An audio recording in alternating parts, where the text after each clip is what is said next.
जैसे ये 165 बच्चियां स्कूल में, फिर एक जिम्नेजियम में 25 बच्चियां। सो ये तादाद जो है ये बेइंतहा ज्यादा हो चुकी है इस वक्त तक, इसलिए कि उनके अंदर कोई इस वक्त इंसानियत ही नहीं रही है टारगेट सिलेक्शन के हिसाब से।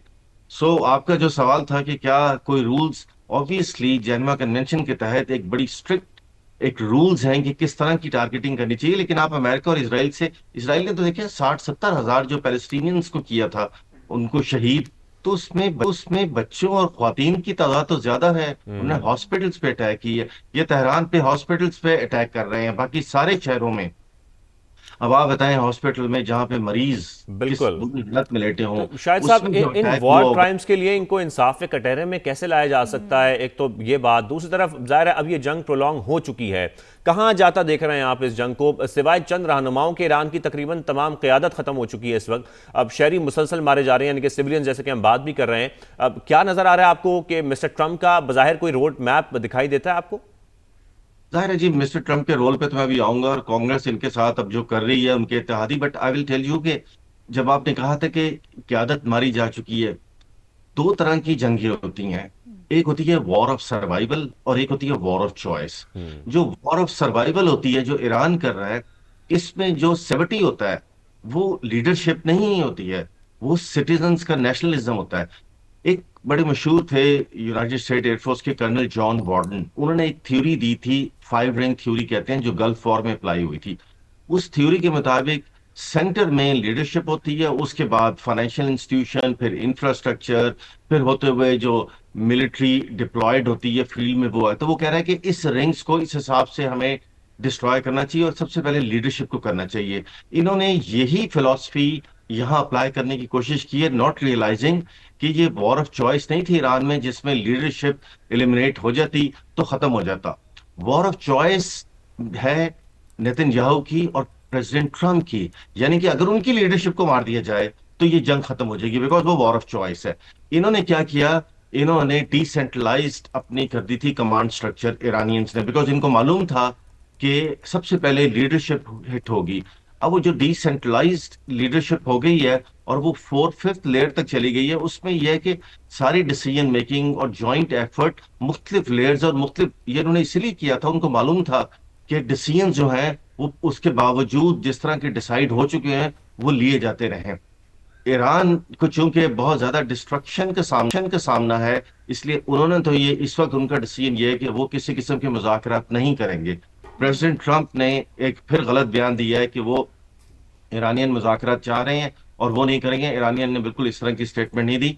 अली लरिजानी की अगर आप कल की स्टेटमेंट देख लें, वो बहुत ही सख्त स्टेटमेंट थी, जिस हालांकि ये एक जमाने में बिल्कुल। मॉडरेट समझे जाते थे जिन्होंने सारी न्यूक्लियर डील पे भी इन्हीं की निगोसिएशंस है, लेकिन जी। उन्होंने कहा है कि वो अमेरिकन और इसराइल को अब नहीं छोड़ेंगे और इस जंग को अपने हातमी इंजाम ये तक लेके बड़ा जाएंगे। स्ट्रॉन्ग तो स्टेटमेंट था, जरूर है। बिल्कुल शायद साहब, अली लारिजानी की जान से जो दिया गया था। और जब आपने अपनी गुफ्तगू का आगाज किया था तो डेफिनेटली ट्रंप इंतजामिया की अगर हम बात करें शायद साहब, जहां उनके अपने लोग भी अब तो सवाल उठा रहे हैं कि कोई क्लियर पॉलिसी नहीं है।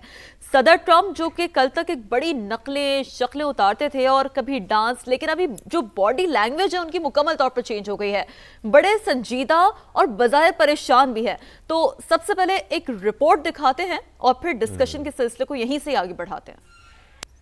मशरिक वस्ता की तपती रेत से उठने वाली कशीदगी की लहर जब वॉशिंगटन पहुंची तो लग रहा है जैसे इक्तदार के ऐवानों में भी खामोशी उतर। कल तक स्टेज पर शौखी से कह कहे बखेरते थे, हाजरीन की तरफ आंख मारकर जुमला उछालते थे। अपनी तकारीर में मुखालफिन की नकल उतारने वाले डोनाल्ड ट्रंप अब कैमरे के सामने जरा बदले बदले नजर आते हैं। अल्फाज में एहतियात, लहजे में संजीदगी, चेहरे पर फिक्र की परछाई। डोनाल्ड ट्रंप की तो मुस्कुराहट भी किसी सोच के पर्दे में लिपटी नजर आती है। ट्रंप ने मशरिक वस्ता को आग में झोंक तो दिया, मगर हालात शायद बहुत कुछ उनके चेहरे पर लिख गए। तकरीब हो या मीडिया टॉक, डोनाल्ड ट्रंप के अंदाज में संजीदगी का वजन बढ़ चुका है। बॉडी लैंग्वेज में वो बेफिक्री नहीं, आंखों में किसी अनजाने इम्कान की परछाई सी है। कान के पीछे अजीब निशानात, चेहरे पर थकन के आसार और एक ऐसी खामोशी जो अल्फाज से ज्यादा बोल रही है। सवाल ये नहीं कि तकरीरों का लहजा क्यों बदल गया, सवाल ये है कि हालात किस करवट बैठेंगे। वक्त गवाह है, जंगे हमेशा नहीं रहती, मगर उनके साए बहुत देर तक साथ चलते हैं। भाई साहब, मैं आपकी जानिब आऊँगा। ट्रम्प के जो तासुरात हैं इस वक्त और जो सिचुएशन बन गई है, तो इस वक्त आप उनकी कंडीशन क्या देख रहे हैं? क्या वो ये सब कुछ एक्सपेक्ट नहीं कर रहे थे कि इस तरीके से ईरान की जानिब से एक जवाब दिया जाएगा जो इतना प्रोलॉन्ग भी होगा, फिर जंग इस तरीके से खत्ते में फैल भी जाएगी, और फिर साथ में अरब और जो खलीजी मुल्क हैं उनके किरदार को आप कैसे देख रहे हैं? ज़रा इस हवाले से भी बताइएगा। देखिए, ट्रम्प साहब की बॉडी लैंग्वेज तो चेंज होने के बहुत एपरेंट रीजंस हैं। 78% अमेरिकन जो हैं वो इस बिल्कुल वॉर के हामी नहीं है। इसी तरह कांग्रेस की शदीद तनकीद है, और अब वो प्रेसिडेंट ट्रम्प की पावर को कर्टेल करने की बातें हो रही हैं।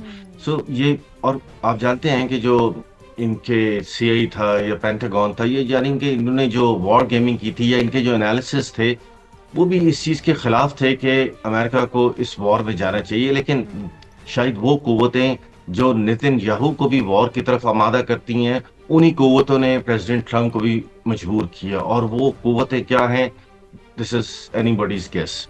फिर आप देखें कि स्पेन के जो हैं इस वक्त प्राइम मिनिस्टर पेड्रो सांचेज, उन्होंने साफ इनकार कर दिया। उन्होंने कहा कोई बेसिस यूज नहीं होगा और हम इस वॉर का हिस्सा नहीं है। कैनेडियन प्राइम मिनिस्टर, जिन्होंने शुरू में थोड़ा सा इनका साथ दिया था, अब उन्होंने भी इनको इजराइल को एडवाइस किया है। इसी तरह इंग्लैंड, एक्चुअली इंग्लैंड जो रिपोर्ट थी कि पिछले 6 महीने से ये साइप्रस में जो ब्रिटिश बेस है उस पे इनके कार्गो एयरक्राफ्ट रोज आते थे और असला डाउनलोड करते थे जो फर्दर इजराइल शिफ्ट होता था। तो इसलिए इस बेस पे भी रिपोर्टेडली एक ड्रोन आ चुका हुआ है, और अमेरिकन को इन्होंने रिफ्यूज कर दिया है कि ये बेस अब यूज नहीं होगा, और इस पे भी प्रेसिडेंट ट्रम्प जो है वो यूके से नाराज है। एक पॉइंट मैं यहाँ पर शायद साहब ऐड कर दूं, अब क्योंकि यूरोपियन ममालिक की भी बात हो रही है, स्पेन में भी हम देख रहे हैं कि स्पेन के हवाले से ट्रम्प साहब की जो स्टेटमेंट सामने आई है वो भी बड़ी कोई खतरनाक किस्म की स्टेटमेंट लग रही है। जैसे कि वो कह रहे हैं कि अगर वो हमें अपनी बेसिस इस्तेमाल नहीं करने देंगे तो हम जानते हैं कि हम उन बेसिस को कैसे इस्तेमाल करना है। लेकिन मैं आपको एक और बड़ी इंटरेस्टिंग चीज बताऊं कि इस वक्त जो इनकी बहरिया है उसको जो इस वक्त लॉजिस्टिक स्टेशन बना हुआ है वो इंडिया ने प्रोवाइड किया है। सो इसका मतलब है कि इंडिया भी अब इनकी साइड पे इस वॉर में इन्वॉल्व हो गया।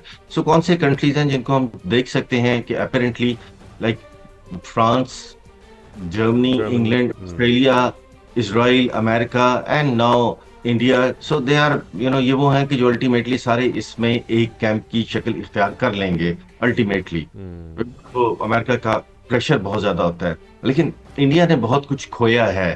पहले गदर की वॉर्स में, उसके बाद जो उसने पाकिस्तान के साथ एक झगड़ा मोल लिया, और उसके बाद उसका जो रोल इसमें रहा, स्पेशली मोदी साहब एक दिन पहले वहां रहे, यानी कि इंडिया अब वेस्ट एशिया में इररेलेवेंट हो चुका हुआ है। और फिर स्पेशली जब खबर आई थी कि ईरान में भी उसके स्पाइस पकड़े गए, फिर आप जानते हैं कि कुवैत में भी पकड़े गए थे, तो उन्होंने भी बहुत ज्यादा किया, मतलब इसको डैमेज किया है।